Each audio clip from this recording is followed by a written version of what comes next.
கர்த்தருடைய பரிசுத்த நாமத்துக்கு சோத்திரம். இந்த நாளிலையும் கூட தேவனுடைய நாம மகிமைப்படுவதாக. மீகா 7வது அதிகாரம் 8வது வசனத்தில், என் சத்துருவே என்னை குறித்து சந்தோஷப்படாதே, நான் விழுந்தாலும் எழுந்திருப்பேன், நான் இருளில் உட்கார்ந்தாலும் கர்த்தர் எனக்கு வெளிச்சமாக இருப்பார் அப்படின்னு வேதாகமம் சொல்லுகிறது.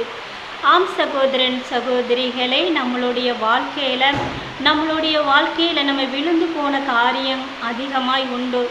ஆனால் நம்ம அது எந்த இடத்துல நம்ம விழுந்திருக்கோம் என்று சொல்லி மனிதர்கள் நம்மளை குறித்து சந்தோஷப்படலாம், உறவுகள் நம்மளை குறித்து சந்தோஷப்படலாம், இந்த உலகத்தில் இருக்கிறவங்க நம்மளை குறித்து சந்தோஷப்படலாம்.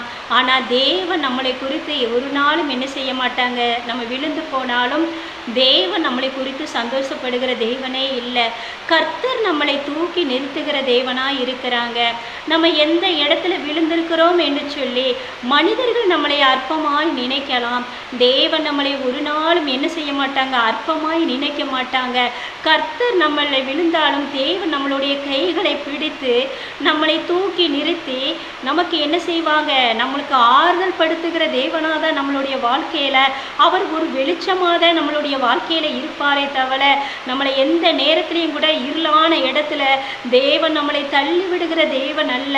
நம்ம விழுந்தால் நம்மளுடைய வாழ்க்கையை குறித்து மனிதர்கள் ஏராளமாக பேசலாம், அற்பமாய் தள்ளிவிடலாம், நமக்காக ஒரு சூழ்ச்சியை பண்ணலாம், நமக்காக ஒரு கூட்டம் கூடலாம். ஆனால் தேவன் ஒரு நாள் நமக்கு என்ன செய்ய மாட்டாங்க.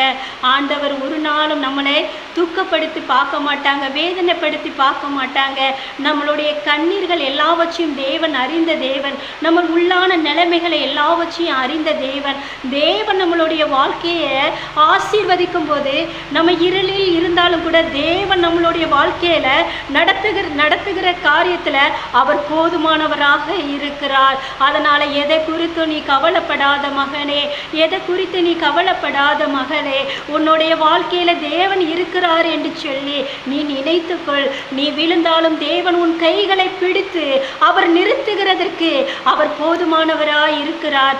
அதனால எந்த காரியத்தை குறித்து நீ கவலைப்படாதே. God bless you. கர்த்தர் அந்த வார்த்தைகளை ஆசீர்வதிப்பாராக.